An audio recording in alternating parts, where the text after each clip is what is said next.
Bismillahirrahmanirrahim. Assalamualaikum warahmatullahi wabarakatuh. Innal hamdalillah nahmaduhu wa nasta'inuhu wa nastaghfiruh wa nastahdihi wa na'udzu billahi min shururi anfusina wa min sayyiati a'malina may yahdihillahu fala mudilla lahu wa may yudlil fala hadiya lahu. Asyhadu an la ilaha illallah wahdahu la syarika lahu wa asyhadu anna Muhammadan abduhu wa rasuluh sallallahu alaihi wa ala alihi wa sallama la nabiyya ba'dahu amma ba'd. Ikhwatal iman, jamaah subuh yang dimuliakan Allah Subhanahu wa taala, kita sampai di surah Al-Lail yang barusan kita sholat subuh dibacakan surah sebelumnya, Asy-Syams.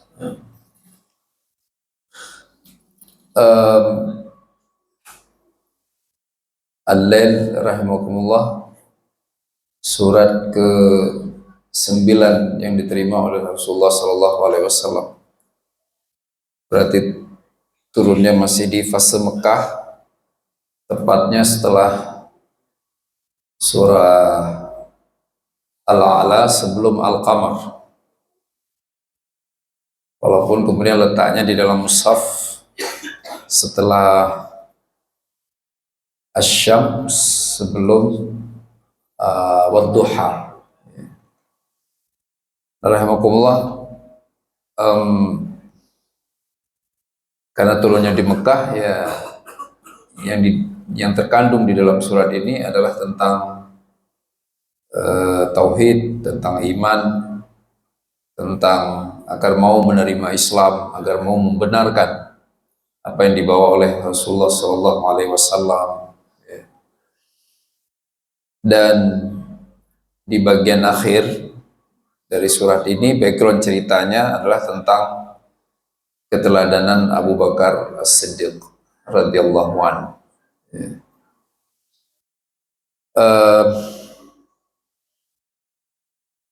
Ada nggak keterkaitan antara surah ini dengan ibadah yang sedang kita laksanakan, ibadah puasa? Jawabannya ada dan erat sekali, rahimakumullah. Karena di dalam rangkaian ayat Syam itu ada di ayat 185 Allah SWT menyampaikan yuridullahu bikumul yusra wala yuridu bikumul usr. Allah ingin mudahkan, Allah tidak ingin persulit. Jadi iradatullah itu adalah al-yusr, bukan al-usr, kemudahan tapi bukan kesulitan. Itu keinginan Allah. Tapi kan belum tentu keinginan Allah selaras dengan keinginan kita sebagai hamba. Kadang-kadang Allahnya pengen, kita enggak. Dan Allah Azza wa Jalla tidak pernah menginginkan keburukan untuk hambanya. Allah pasti ingin baik. Makanya Allah sampaikan Allah ingin mempermudah, Allah tidak ingin mempersulit. Maka di dalam surah Al-Lail Allah sampaikan apa faktor-faktor kemudahan, apa yang harus kita miliki, apa yang harus kita lakukan agar kita mudah mengakses kemudahan. Sebagaimana apa yang juga harus kita waspadai agar kita tidak mudah mendapatkan kesulitan. Jadi sama-sama mudah. Tapi ada yang mudah untuk mudah, ada juga yang mudah untuk susah. Dikit-dikit susah. Harusnya dikit-dikit mudah. Dikit-dikit selesai masalahnya. Selalu ada masalah, selalu selesai. Lah ini selalu ada masalah, selalu makin jadi masalah besar. Rahimakumullah, maka erat sekali kaitannya antara Al-Lail dengan ibadah puasa. Jadi ibadah ini kalau dilihat sepintas terlihat berat, susah, tapi sebenarnya ia adalah ibadah yang sangat mudah, ringan. Belum apa-apa Allah sudah menyebutkan tentang boleh mengganti puasa pada hari yang lain, ya kan? Maridan aw ala safarin fa'iddatun min ayamin ukhra. Engkau sakit, engkau safar, ganti saja pada hari yang lain. Wa 'alal ladzina yutiqunahu fidyatun ta'amu miskin. Engkau mampu tapi engkau kepayahan, kalau puasa pasti jatuh sakit, puasa bisa pingsan, maka bayar fidyah saja. Ya. Alhamdulillah, secara umum lantas kita ingin melihat apa yang harus kita miliki agar hidup ini jadi mudah. Kita masuk ke tafsirnya. Wal laili idza yaghsha wan nahari idza tajalla wa ma khalaqa dzakara wal untha inna sa'yakum lasyatta. Jadi surah Al-Lail setelah Asy-Syams, ya. Fa alhamaha fujuraha wattaqwaha qad aflaha man zakkaha wa qad khaba man dassaha. Jadi mereka yang aflaha man zakkaha, mereka yang dimudahkan oleh Allah, mudah untuk mendapat mudah. Khaba man dassaha, mereka mudah untuk mendapatkan susah. Ya. Itu penjelasan ulama kenapa atau apa hikmahnya Allah tempatkan Al-Lail setelah Asy-Syam. Di Asy-Syam bicara tentang jiwa, ya, jiwa baik, jiwa buruk. Yang kadang-kadang sebagian orang berpikir dia udah pasti baik, padahal setiap orang membawa dua potensi itu, potensi baik, potensi buruk dalam jiwanya. Ya, kecuali para nabi dan rasul saja yang sudah disucikan oleh Allah Subhanahu wa taala. Sisanya kita semua sama. Nah, mereka yang punya potensi baik, nah lanjut di surah Al-Lail, harusnya mudah untuk mengakses kemudahan. Ya. Nah, di Al-Lail Allah mulai dulu dengan 3 sumpah.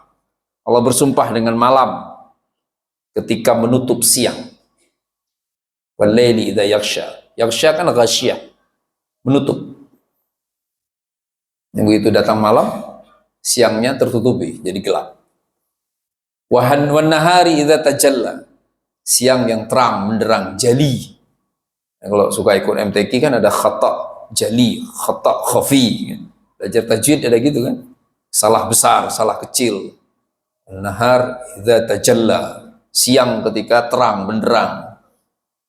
Wa ma khalaqadz dzakara wal untha, dan Allah juga bersumpah dengan apa yang diciptakan oleh Allah dari laki-laki dan perempuan. Ya, untuk apa 3 sumpah ini? Untuk menjelaskan inna sa'yakum lasyatta. Sesungguhnya upayamu, gaya hidupmu, gayamu beragam. Jadi Bapak Ibu, adik-adikku, saudara-saudaraku, rekan-rekanku, kalau ada yang nanya, ada nggak ayat di dalam Al-Quran yang menjelaskan tentang pentingnya kemampuan untuk menerima keragaman? Ayatnya ayat 1 sampai 4 surah Al-Lail. Nah, balas nanya aja ke yang nuduh. Terus di kitab suci Anda mana ayatnya perintah menerima keragaman? Panik pasti dia. Ya, di kita jelas inna sa'yakum lasyatta. Nah, ngomong Allah langsung, sesungguhnya gayamu, upayamu, usahamu, kecenderunganmu beragam. Syatta. Ya, jamak dari syatid, artinya banyak, beragam. Jadi ada orang kayak malam, itu kata mufassir. Ada orang kayak siang, terang benderang, jelas, gayanya jelas, kerjanya jelas, hidupnya jelas. Ada orang penuh kerumitan, nggak tahu kita siapa istrinya, anaknya berapa, kerjanya apa, duitnya banyak. Ya, pasti bukan hasil oplosan, insya Allah. Dan saudaraku yang dimuliakan Allah Subhanahu wa taala, wa ma khalaqadz dzakara wal untha. Nah, ini sekaligus ayat tentang tidak adanya persoalan gender di dalam Islam. Ya, ketemu antara maskulinitas, ya, maskulin dengan feminin, disetarakan oleh Allah SWT. Dan apa yang Allah ciptakan dari laki-laki dan perempuan, masing-masing punya kecenderungannya masing-masing, punya kodratnya masing-masing, punya kelebihannya masing-masing. Ya. Wa ma khalaqadz dzakara wal untha inna sa'yakum lasyatta. Masya Allah, ini kalau anak-anak kita hafal ayat ini Pak, dan dia paham maknanya, itu keren sekali. Begitu dia nggak setuju sama ayahnya, dia langsung baca ayat. Ya, inna sa'yakum lasyatta. Beda ayah sama aku ya. Wih, nggak jadi marah ayahnya kan? Lah anaknya hafal Quran ngapain marah? Ya. Nah berikutnya, rahimakumullah, fa amma man a'ta wattaqa wa saddaqa bil husna fasanuyassiruhu lil yusra. Memberi, bertakwa, wasaddaqa bil husna, membenarkan semua yang baik, maka kami akan mudahkan ia untuk mudah. Ada 3 syarat. Pertama, berbagi. Insya Allah. Nomor 1 agar bisa mudah untuk mendapatkan kemudahan adalah berbagi. Allah karim. Bahwa surat ini sekali lagi turunnya tidak di Madinah. Ya kan? Berarti belum ada syariat zakat. Ya kan? Baru ada berbagi yang sifatnya sunnah. Tapi Allah sudah menyampaikan berbagi itu menjadi syarat penting, bahkan nomor 1 agar bisa dengan mudah mengakses berbagai kemudahan. Pertanyaannya adalah, apa makna yusr? Apa itu artinya mudah? Menurut agama, menurut tafsir, mudah itu artinya khair wa surur, baik dan membahagiakan. Ya kan? Dia bilang, loh saya juga mudah nih hidup saya. Buktinya apa? Lah saya bahagia, tapi Anda nggak baik. Baru dikatakan mudah itu, kalau kekumpul 2 hal ini, itu syarat utama sesuatu boleh disebutkan mudah. Seseorang dapat mudah kalau hidupnya baik dan bahagia. Kenapa? Karena ada orang buruk dan bahagia. Itu bukan mudah namanya. Atau sebaliknya, baik tapi sengsara, itu juga bukan mudah. Baik dan bahagia. Kita sering mendefinisikan makna baik atau khair. Ma ghalaba naf'uhu ala darrih. Yang lebih dominan manfaat daripada mudarat, itu baru baik. Jadi baik itu bukan yang manfaat semua, nggak mungkin. Kita mati dulu, masuk surga, baru manfaat semua. Hidup di dunia ini nggak ada yang sesuatu yang segala-galanya bermanfaat. Pasti ada mudarat. Ini itikaf 10 hari terakhir. Bermanfaat? Enggak semuanya. Apa mudaratnya? Ngantuk, lemes, sholat sempoyongan. Ya kan? Rahimakumullah. Enggak ada orang, saya kalau itikaf tuh enggak masalah, happy, tegak. Nah itu gayanya doang itu, rahimakumullah. Jangan-jangan semalaman tidur. Ya kan? Curiga juga kita kan? Pagi-pagi mata nggak cekung, berdiri sholat tegak banget, ya. Khair, itu khair. Nah, surur itu, surur urusan hati, bahagia, tentram hatinya. Ala bidzikrillah tatmainnul qulub. Nggak panikan, ya, tenang, tentram, bahagia, terpancar dari wajahnya, wajah musyrikah, wajah yang ceria, wajah yang cerah, terpancar dari hatinya yang bahagia. Nah, untuk bisa dapat itu nomor 1-nya berbagi. Maka banyak-banyaklah berbagi. Ramadan nih, momennya nih. Kita dapatkan khair surur nih. Khair surur. Beda wajah begadang main gaplek, wajah begadang itikaf. Beda nggak bapak-bapak? Kalau ibu-ibu, loh, kok ibu-ibu yang jawab? Dari mana ibu-ibu tahu itu? Ya. Lebih lelah itikaf kan bapak? Ada sholatnya lah, ada ngajinya lah. Kalau main gaplek, mana ada main gaplek sampai berdiri, duduk. Tapi siangnya, paginya, wajahnya beda banget. Jadi bahagia nih.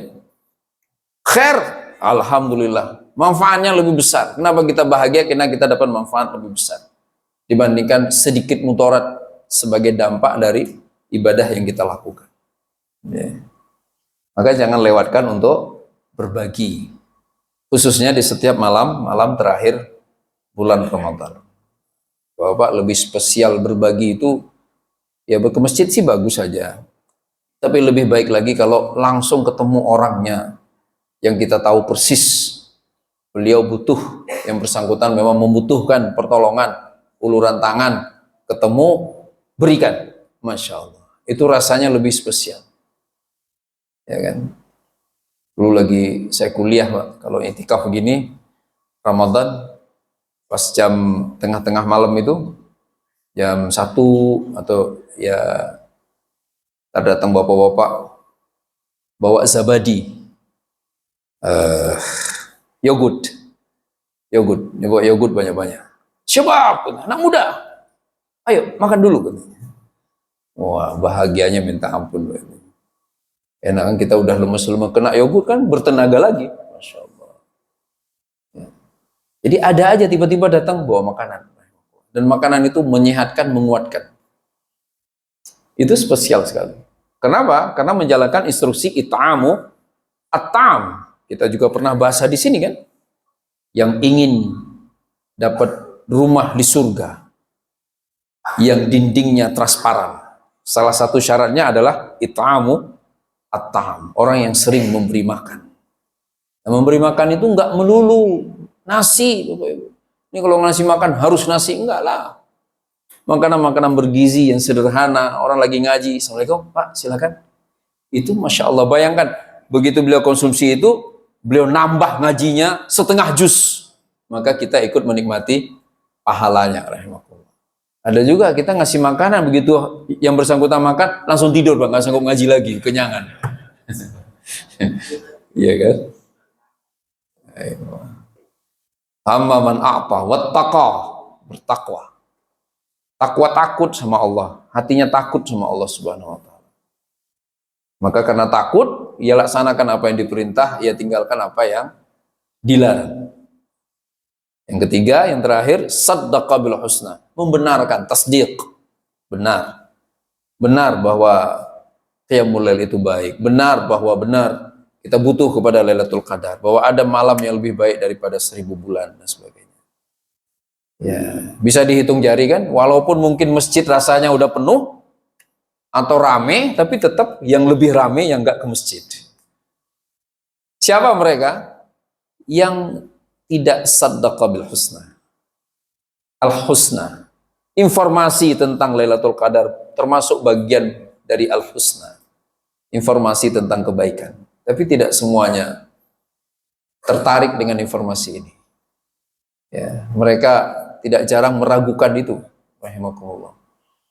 Ya, maka iseng aja Bapak Ibu, coba kita tulis pembagian takjil pengumumannya, langsung ngantri orang, ya kan?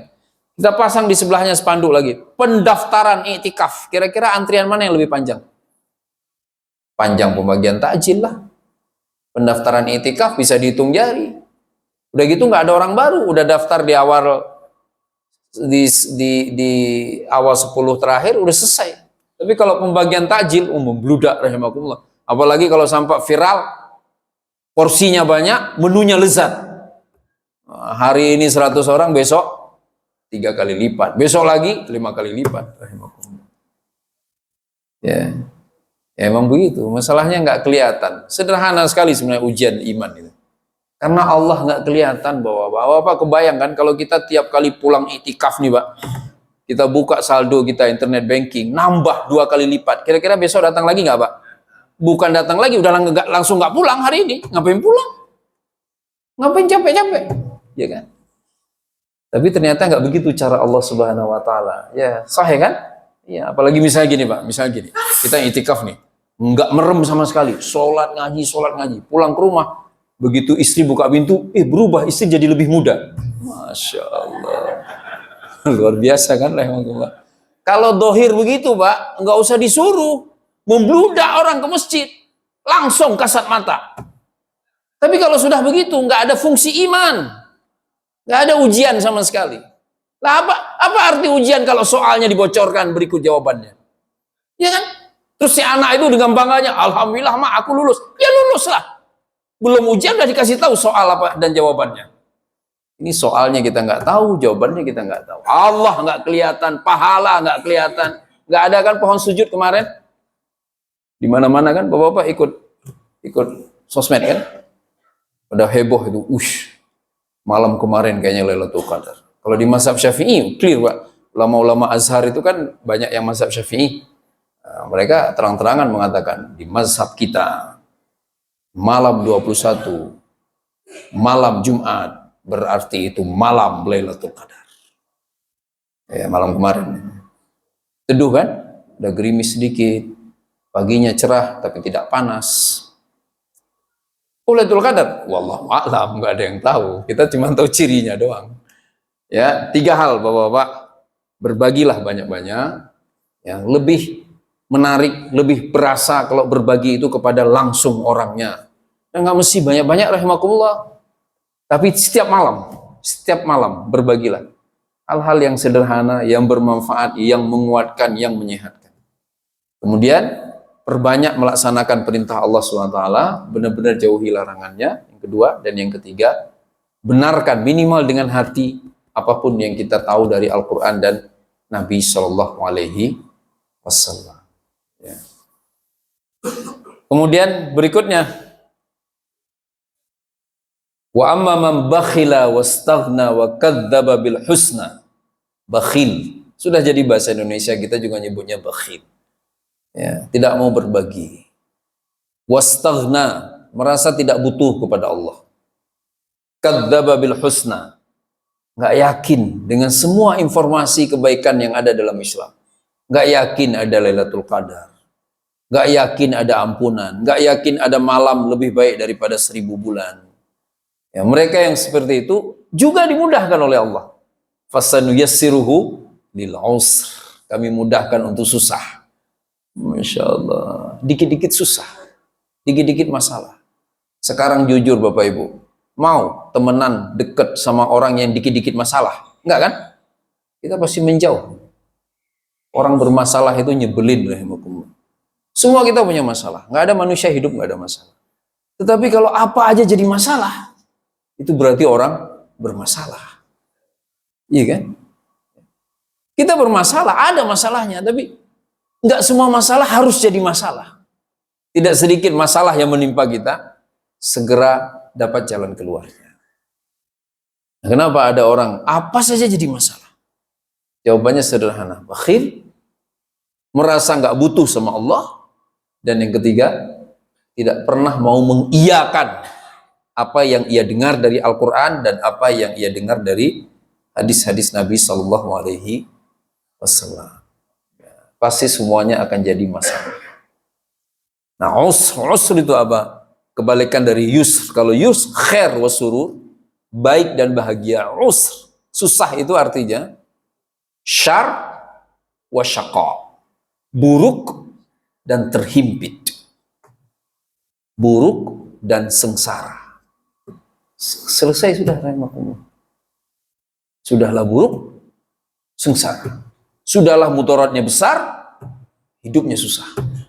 Gara-gara tidak mau berbagi, merasa tidak butuh Allah, dan menganggap semua informasi yang Allah sampaikan itu tidak penting. Berikutnya, saudaraku yang dimuliakan Allah Subhanahu wa taala, wa ma yughni anhu maluhu idza taradda. Maka hartanya tidak akan bermanfaat sedikit pun untuknya ketika ia meninggal kelak. Wa ma yughni anhu maluhu idza taradda. Mereka yang bakhil, berarti kan punya harta, cuman dia nggak mau berbagi, maka harta itu sama sekali tidak akan menguntungkannya ketika ia meninggal. Dan ini sudah dipesankan oleh Nabi dalam hadisnya, mana harta kita yang akan kita bawa mati, yang sudah disedekahkan, diinfakkan. Infak ke siapa yang terbaik? Infak untuk keluarga. Masya Allah. Hadis Nabi kan? Infak terbaikmu, infak untuk keluarga. Sedekah terbaikmu, sedekah yang kau keluarkan dari harta yang tidak lagi engkau dan keluargamu butuhkan. Ya, di keluarga dulu. Enak sekali Islam, rahimakumullah. Nggak ada perintah dalam Islam telantarkan keluargamu. Lah, nggak sama sekali. Ya. Wa ma yughni anhu maluhu idza taradda. Inna alaina lal huda wa inna lana lal akhirata wal ula.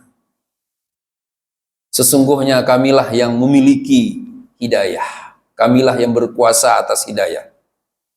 Wa inna lana lal akhirata wal ula, dan kami pula lah yang menguasai dunia serta akhirat. Di dua ayat ini ada tiga hal yang Allah pertegas. Ketiga hal ini Allah lah penguasanya. Yang pertama sekali, hidayah. Hidayah untuk mau berbagi, hidayah untuk mau takut sama Allah, hidayah untuk mau membenarkan semua yang Allah sampaikan. Maka hidayah itu dari Allah. Maka itu kita selalu minta hidayah. Allahumma hdina, Allahumma hdina. Ya, ya Allah tunjukilah kami, ihdinas siratal mustaqim. Yang selalu kita baca di dalam setiap rakaat salat. Kita semua perlu hidayah. Ada lagi yang berdoa, Allahumma hdina wahdi bina. Ya Allah, hidayahilah kami dan jadikanlah kami sebagai jalur mediasi, mediator, penghantar hidayah buat orang lain. Ya. Karena tanpa hidayah rahimakumullah maka hati tidak akan tergerak. Kenapa harus hati? Karena Allah tidak menerima amalan yang dilakukan bukan untuk Allah Subhanahu wa ta'ala. Nah, iktikaf Bapak Ibu, rasa-rasanya nggak ada lah orang iktikaf itu pengen nunjukin ke orang lain, ya kan? Bener nggak, Pak? Iya, karena iktikaf itu waktunya berat. Malam hari di mana tidur di rumah lebih enak, kita malah tidur datang ke masjid untuk beribadah.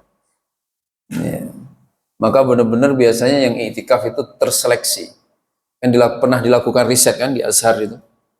Riset mereka yang konstan beriktikaf di 10 malam terakhir. Apa benar sebagaimana yang dijanjikan fiha yufraqu kullu amrin hakim yang Allah sampaikan dalam surah Ad-Dukhan ini, bahwa orang itu urusannya diambil alih oleh Allah, diselesaikan Allah. Nah, riset 68% responden itu menjawab mereka mengalami, merasakan banyak kemudahan dalam hidupnya setelah beriktikaf 10 hari penuh di akhir Ramadan. Ada yang nanya, lah kenapa nggak full, nggak semuanya, nggak 100%? Ya kan ada juga yang iktikaf bawa alat tidur. Nginap di masjid dia, bukan iktikaf. Ya pindah tidur. Ya nggak dapat apa-apa, sama aja kan ya. Ya dapat juga lah, cuman nggak maksimal. Ya. Berikutnya, rahimakumullah, inna lana lal akhirata wal ula, fa anzartukum naran taladza la yaslaha illal ashqa. Kata Allah, aku ingatkan kamu sekalian, inzar, peringatan dari Allah, ada api yang menyala-nyala, yang tidak akan masuk ke dalam api itu kecuali mereka yang hidupnya syaqi, mereka yang hidupnya sempit, mereka yang hatinya sempit. Ini gimana maksudnya hatinya sempit? Mereka yang tidak mau membuka hati menerima agama. Jadi nggak ada respon positif terhadap informasi keislaman. Nggak ada rasa bahagia mendengar masuk bulan Ramadan. Nggak ada rencana beriktikaf begitu mendengar di masjid-masjid DKM mengumumkan akan memberikan fasilitas istimewa untuk mereka yang beriktikaf. Nggak ada keinginan untuk dosanya diampuni oleh Allah ketika disampaikan ada kesempatan mendapatkan ampunan spesial dari Allah, fast track, 1 malam Lailatul Qadar, beres semuanya minimal untuk 1 tahun ke depan. Hatinya sama sekali nggak merespon itu semua. Hatinya lebih cepat merespon undangan bukber. Nah, ini cepat dia datang duluan. Sholat asar aja enggak, sampai ke tempat bukber baru dia cari musola. Oh, saya belum sholat asar nih biar nggak telat. Segitunya rahimakumullah. Ya. Ashqa itu, ashqa. Ya kan? Kan hati susah kan? Iya. Mau gimana lagi? Nggak tertarik dengan isu agama sedikit pun. Dia berRamadan. Makanya kan Ramadan bulan berkah, Bapak Ibu. Berkah banget. Mau apa-apa yang nggak enak di Ramadan. Makan enak, jalan-jalan enak, nongkrong enak, ngobrol enak, semua enak. Coba tanya ke semua orang tentang Ramadan. Semuanya mengatakan Ramadan menyenangkan. Cuma satu hal aja yang nggak menyenangkan di Ramadan itu. Bagi mereka yang benar-benar nggak bisa nahan diri, kalau dia tetap nggak pengen puasa di siang harinya, itu aja. Tapi itu pun sekarang gampang kan? Hampir nggak ada malu-malu lagi sekarang ngerokok di jalan di siang hari. Benar-benar luar biasa sekarang. Yang lebih masif lagi, saya berapa kali di jalan itu, Pak. Ba'da asar, jualan penganan berbuka, jualan takjil. Penjualnya ngerokok. Masya Allah. Mumtaz, ya kan? Segitunya rahimahullah akhir zaman itu, segitunya akhir zaman. Ya.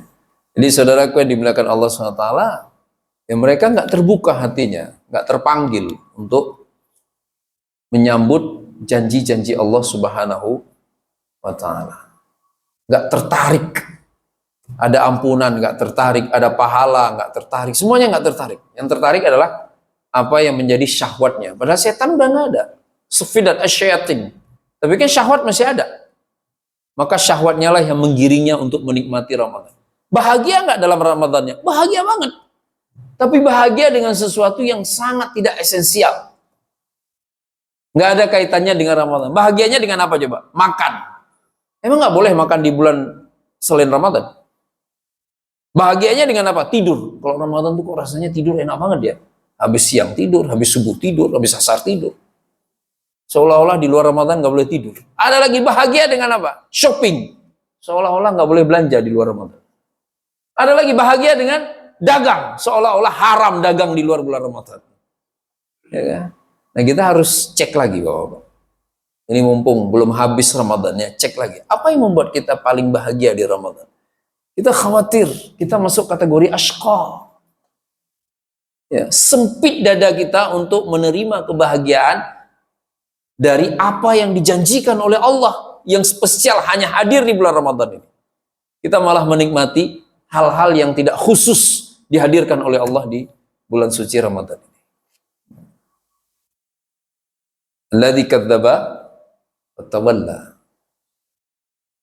Mereka mendustakan dan mereka berpaling. Nggak peduli. Sahih nggak? Rahimakumullah. Sahih kan?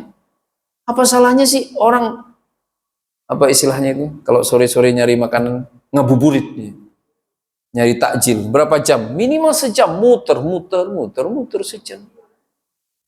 Nggak haram kan? Kalau kemudian juga berani duduk sejam ba'da witir, ya udahlah saya nggak sanggup kalau harus sampai subuh di masjid, sampai sahur, ya nambah sejam lah, udah malam-malam terakhir. Nggak mau, rahimakumullah. Ya. Kalau udah kadzab, pasti tawallah. Nggak percaya, masih berpaling. Ngapain? Maka jangankan duduk sejam ba'da witir, taraweh pun udah nggak ikut. Ada yang lebih ekstrim. Sholat jamaahnya, sholatnya udah nggak lagi di masjid. Alhamdulillah kalau masih mau sholat di rumah. Di sini berkurang nggak Bapak Ibu jamaahnya? Ya, di mana-mana begitu kan? Kadzdzaba wa tawalla wa sayujannabuhal atqa. Orang yang bertakwa tidak mau seperti itu. Nah, baru masuk ke Abu Bakar As-Siddiq. Alladzi yu'ti malahu yatazakka. Yang memberikan hartanya dan kemudian ia ingin menyucikan dirinya dengan hartanya itu. Wa ma li ahadin 'indahu min ni'matin tujza. Dia nggak berharap apapun dari orang lain. Bapak bayangkan Pak, Abu Bakar itu kebaikan beliau tentang harta direkam dalam Quran sama Allah. Itu apa maknanya Pak? Diabadikan sampai hari kiamat. Kemuliaan beliau soal membantu orang lain dengan hartanya. Apa yang dilakukan Pak? Beliau Abu Bakar As-Siddiq itu orang yang nggak bisa lihat orang beriman susah. Yang paling terkenal Bilal bin Rabah. Kalau ingat Bilal, pasti ingat Abu Bakar. Saat Bilal disiksa, dizolimi gara-gara keislamannya, yang menebus bukan agar tidak dizolimi, tapi langsung dimerdekakan. Abu Bakar As-Siddiq. Kalau kita baca riwayat, bukan hanya Bilal sebenarnya, ada banyak yang lain. Ibu dan sebagainya. Kalau beliau dengar sedang dizolimi gara-gara statusnya sebagai budak, yang tuannya nggak mau ia beralih keyakinan menjadi seorang muslim, Abu Bakar hadir dan ditebus, dimerdekakan. Coba. Kan bisa hadir, dibeli, ditebus, dijadiin budak sama Abu Bakar, bekerja untuk Abu Bakar, tapi enggak, dimerdekakan. Wa ma li ahadin 'indahu min ni'matin tujza. Masya Allah, benar-benar nggak berharap apapun dari apa yang ia infakkan, dari apa yang ia sumbangkan. Allah karim. Illa btigha'a wajhi rabbihil a'la. Kecuali hanya berharap ridha Allah Subhanahu wa taala. Wala saufa yarda. Maka sungguh kata Allah, ia akan segera merasakan keridhaan kelak ketika menyaksikan, menikmati dampak dari pahala di sisi Allah Subhanahu wa taala. Kesimpulan rahimakumullah. Yang pertama sekali Bapak, tiga hal, karena persoalan hidup ini banyak sekali. Kita pengen diselesaikan dengan cara Allah. Ya kan? Mungkin nasihat-nasihat gini udah biasa kita menerimanya ya, Bapak-bapak. Punya teman atau kenalan, beliau sekarang sedang on the top, punya wewenang, punya kuasa, kita ada masalah, kita datang menyampaikan masalah yang kita hadapi. Nggak jarang beliau kemudian mulai mengarahkan, ya kan, udah begini aja caranya nih, dengerin saya. Kata-kata dengerin saya aja gampang, tapi ikuti jalurnya nih, beres pokoknya. Kita ikutin nggak Pak? Ikuti lah, beliau lagi punya wewenang, punya kemampuan untuk menyelesaikan, pasti diikuti kan? Oh iya iya. Lah ini Allah yang ngomong, penguasa yang tidak mengenal masa kekuasaan. Periodenya nggak terhitung. Ia menguasai apa yang ia ciptakan. Cuma Allah tok yang begitu kan? Masa kita ragu? Ini cara Allah nih. Udah sederhana sekali. Tempuh tiga jalur ini. Jangan ragu-ragu untuk berbagi. Pupuk rasa takut sebesar-besarnya kepada Allah. Lakukan perintahnya, tinggalkan larangannya. Yang ketiga, benarkan semua yang Allah sampaikan, benarkan semua yang disampaikan oleh Rasulullah SAW. Maka hidupmu akan selalu menemukan kemudahan. Waspadai tiga hal. Jangan sampai bakhil. Jangan sampai merasa nggak perlu sama Allah, nggak butuh kepada Allah. Dan yang ketiga, jangan sampai meragukan semua janji-janji dan ancaman Allah Subhanahu wa taala. Karena kalau sampai itu dilakukan, maka hidupmu akan mudah untuk susah. Akan banyak masalahnya. Kelas, itu kesimpulan yang pertama. Kesimpulan yang kedua, Bapak Ibu yang dimuliakan Allah Subhanahu wa taala, bahwa pada akhirnya yang paling kita butuhkan adalah pahala, catatan amal. Maka amalkan tenaga, amalkan pikiran, amalkan waktu, termasuk amalkan harta. Jadi orang kan sukanya ngelihat dohirnya nih, rumah, kendaraan, badan sehat. Tanpa amal, maka dohir ini akan hilang suatu hari nanti, ya kan? Benar-benar hilang. Jasad ini kan habis nih, nggak eksis. Dia dibungkus kain putih, dimasukkan ke liang lahat, langsung nggak kelihatan di muka bumi. Tinggal namanya tok, itu pun harus ditambahi dengan gelar almarhum. Kendaraan beralih tangan, rumah beralih kepemilikan, semuanya. Maka pedulilah soal amal. Apapun, silahkan miliki sebanyak-banyaknya. Silahkan miliki semua yang terbaik yang bisa kita miliki. Selama itu caranya halal. Tapi pedulilah untuk memanfaatkan semuanya untuk amal. Saya punya sesuatu, tapi apa amal yang sudah saya lakukan dengan sesuatu itu? Jadi bukan tentang banyak atau sedikit sebenarnya, tapi tentang diamalkan atau tidak. Menjadi bagian amal atau tidak. Rahmatullah. Yang ketiga, saudaraku yang dimuliakan Allah Subhanahu wa taala, jangan lupa jangan menjadi ashqa, tetapi menjadi atqa. Ya. Jangan sampai syaqi, dadanya sempit, nggak bahagia mendengar ada harapan. Ini kan harapan Bapak, Lailatul Qadar itu kan harapan benar. Kan agak lucu kan? Lucunya apa coba? Ini kita kenal dua orang. Yang satu orang standar, orang baik, standar baik. Yang satu baru tobat, Pak. Berarti kan nggak standar tuh, baru tobat. Sebelumnya dosanya serem banget, sholat nggak ada, semua nggak ada. Begitu kita ajak itikaf, yang lebih semangat malah yang baru tobat. Lah yang ini yang sering kita lihat di masjid, sholat 5 waktu, diajak itikaf. Itikaf ya? Emang perlu itikaf? Segitu amat sih? Bukannya biasa aja. La ilaha illallah. Jadi syaqi, ya.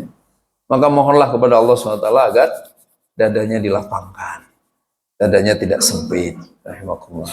Yang terakhir, saudaraku yang dimuliakan Allah SWT, karena background cerita dari surah Al-Lail ini adalah Abu Bakar, maka tirulah Abu Bakar As-Siddiq. Mudah-mudahan kita semua dipilih oleh Allah SWT, dimampukan oleh Allah menjadi pengikut keteladanan Abu Bakar As-Siddiq dalam soal harta. Berinfak sebanyak-banyaknya, tidak berharap balasan dan puja-puji dari manusia, harapannya hanya satu, ridha Allah Subhanahu wa Ta'ala. Demikian yang bisa disampaikan di subuh pagi hari ini. Semoga ada manfaatnya buat kita bersama. Mohon maaf jika ada kesalahan. Ada yang mau ditanyakan, Bapak? Cukup ya? Ngantuk kita ya? Semua ngantuk, saya juga ngantuk. Kita tutup dengan kafaratul majelis. Subhanakallahumma bihamdika asyhadu an la ilaha illa anta astaghfiruka wa atubu ilaik. Billahi taufiq wal hidayah. Wassalamualaikum warahmatullahi wabarakatuh.